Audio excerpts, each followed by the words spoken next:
There's a book by Somerset Maugham called The Moon and Sixpence. It's vaguely the story of Gauguin's life.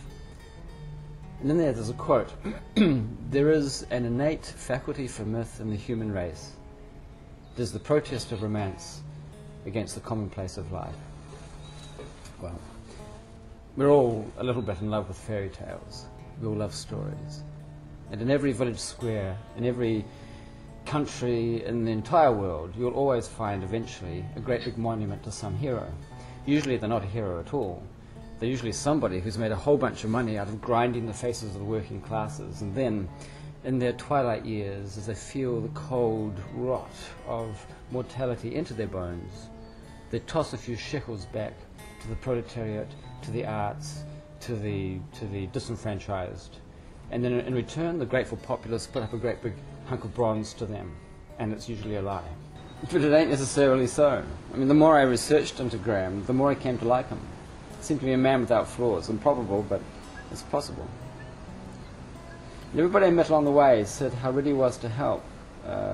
Okay, so he was an extraordinary athlete. He did some extraordinary things. At the age of 5, he contracted polio. He had very little use of his legs.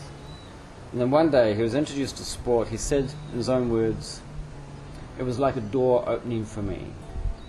And suddenly he had somewhere to channel his energy. And this extraordinary man went on to make such extraordinary success out of such extraordinary adversity. It must have been 1967, my first year at high school, and we were doing a walk coming in from the country into town. It was the Star something or other. Started off at a store somewhere. I was thinking it was Sprintston or Springfield. He gave us a nice ride into town, or gave us a ride part of the way, and we could have actually won the walk if we had wanted to. But yeah, that was my introduction to Graham Condon. And, why did he stop? How did he know you were coming? Oh, I think one of the boys had waved him down. Oh, so okay. yeah, look, there's Graham or whatever, and Yeah. yeah, I think must have been at least half a dozen of us piled into his car, and he gave us a head start. So Was he quite well known? I don't think so, but he must have been a good Papanui boy, because virtually everybody that was walking with me that was at Pat High knew him. And, How's it going, Ken? he drove it well. I'm only assuming that he had made the modification to the vehicle himself, because I've never seen anything like it before. Yeah. I was really impressed. That was the reason I was. So you had the accelerator and how did Yeah, it was work? like a twist grip and something, a lever to work the clutch, and Right. yeah, and I was quite mechanically minded at the time, so yeah, it was really intriguing. And plus he was a nice guy too, so yeah, sad to see him go that way, eh? Adversity. Now I thought, well, where do you hook into this? Where do you find, what is it? Where do you find somewhere to begin in a sculpture? What's the idea? What's the idea? How are we going to capture this man? What's this one idea? Now in every sculpture, the way I see it is this. There's 3 elements. There's form, context, and there's a story. Now with the context, the Graham Condon sculpture is going to go outside the recreation centre, fair enough. The context sorts itself out there. It was his home, if you like. Form, well, that's up to every artist to try and find that. To be able to walk around a sculpture 360 degrees and find that every degree works. It's very, very difficult. Usually we miss. We try, but we miss. In this one, yeah, there's a couple of angles I really, really love. The rest of them, well, they're kind of compromises, but that's my inadequacy, if you like. The story part, that's the thing. And the one that we struck on was one that perhaps he could tell you better in his own words. There is a marathon in the 84 Paralympics. We were travelling in a pack, and Bobby McIntyre, who's an Australian chap, was behind me, and there was 8 of us in a row. And the Canadian balked in front, and he was meant to say that it was a pothole, but he didn't. And I threw my chair up, and Bobby ended up going straight out the back. So for some reason I just stopped, and I went back and grabbed the front of his chair and pulled him back into it, and we caught up the pack. And Bobby actually got the bronze. I got the bronze and Bobby got the silver, and he beat me. And But to this day, I can go anywhere in Australia and everyone knows. So there we have it. That's the moment when he's reaching down to help his companion, his competitor, to help him. And the way he reached out to so many people on the plaque, on the sculpture, it says, he reached his hand down to anybody who cared to take it. So there you go. What do? Well, you get a bit of paper. You find a bit of paper, an old envelope in this case, and start sketching down the first preliminary ideas, just the ideas of how this could work.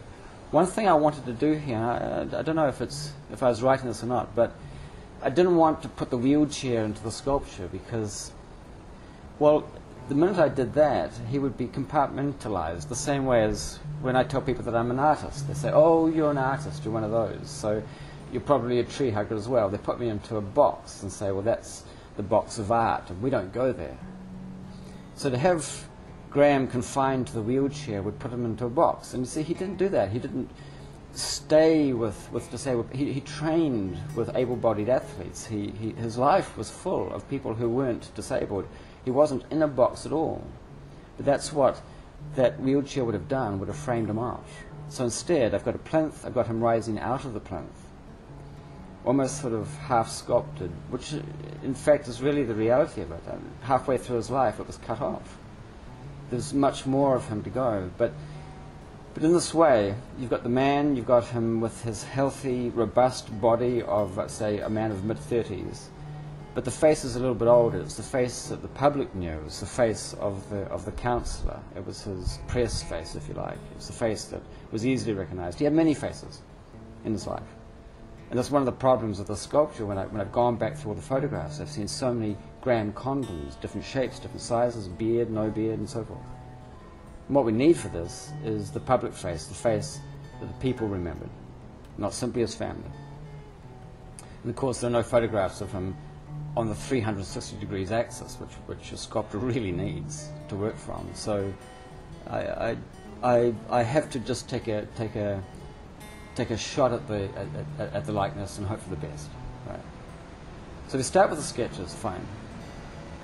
And then when the sketches are sort of, you've got the idea sort of worked out on paper, then I get a piece of clay. I dig the clay up out of the ground here. So it's rough clay, it's old swamp clay. It's not great, but it does the job.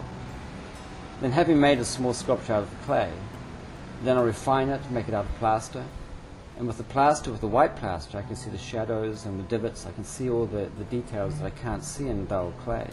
So plaster I really like.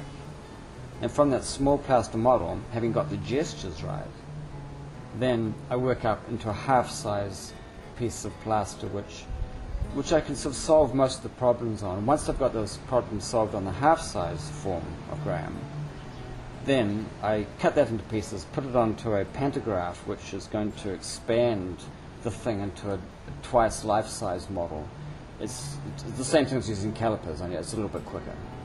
And then on the life-size model, then that's when the final sculpting comes into play, and that's probably the most difficult part.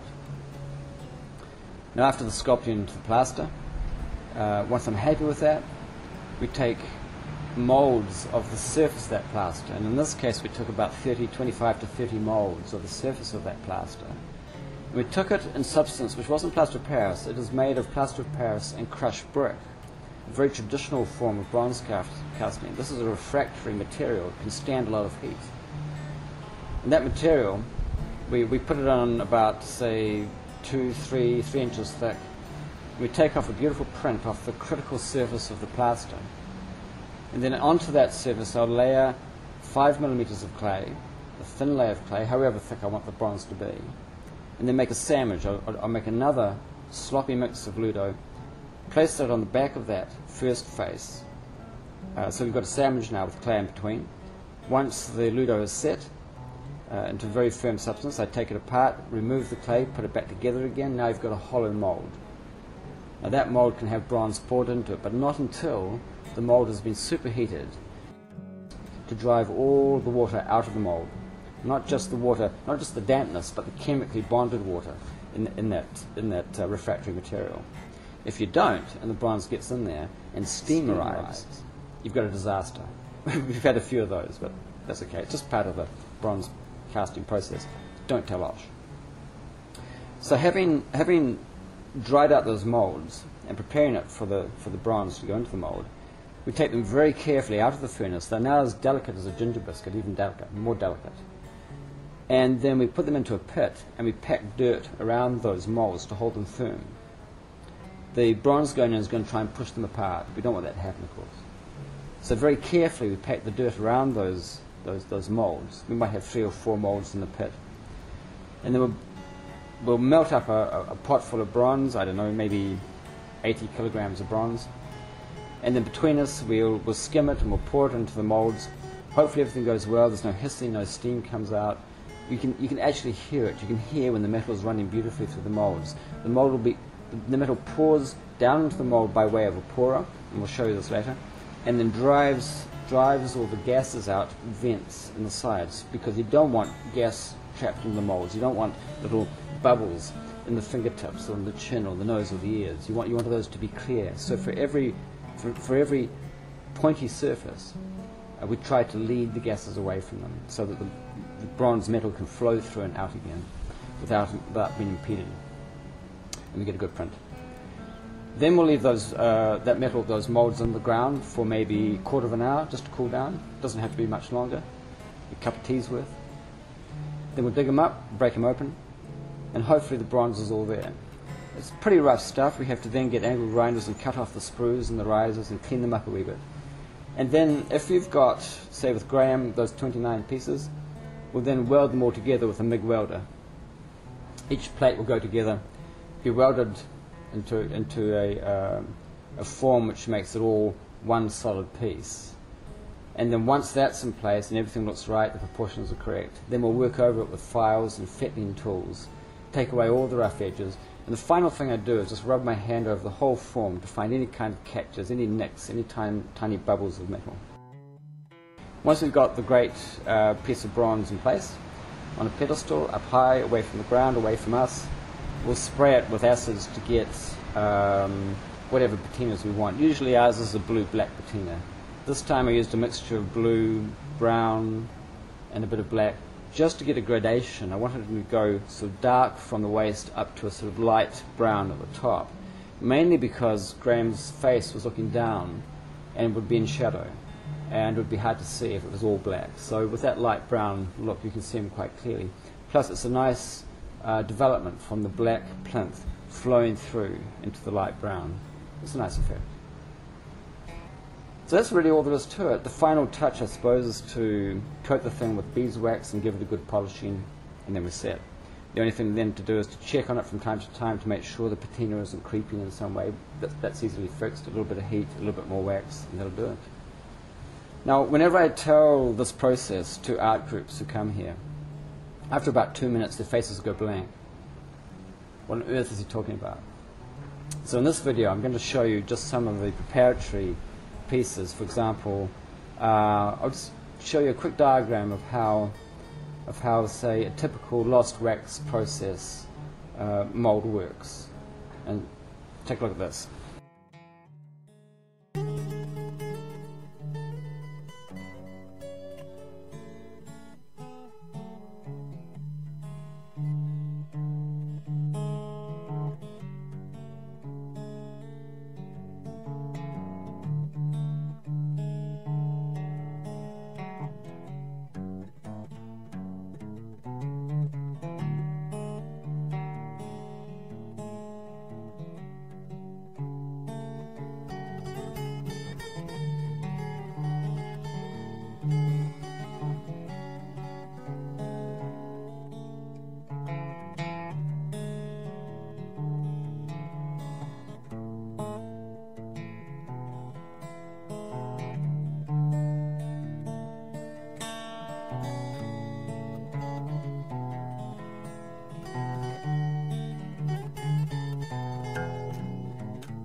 So there you are. That's really everything I can tell you about the processes behind this project. The nice part, of course, is next time you're at a party and somebody comes up to you and says, "Do you know how to cast a bronze sculpture?" Well, you'll be able to say, "Well, I've got half an idea." I've got to go now. I'm supposed to be playing fiddle on the next piece of music, so good luck.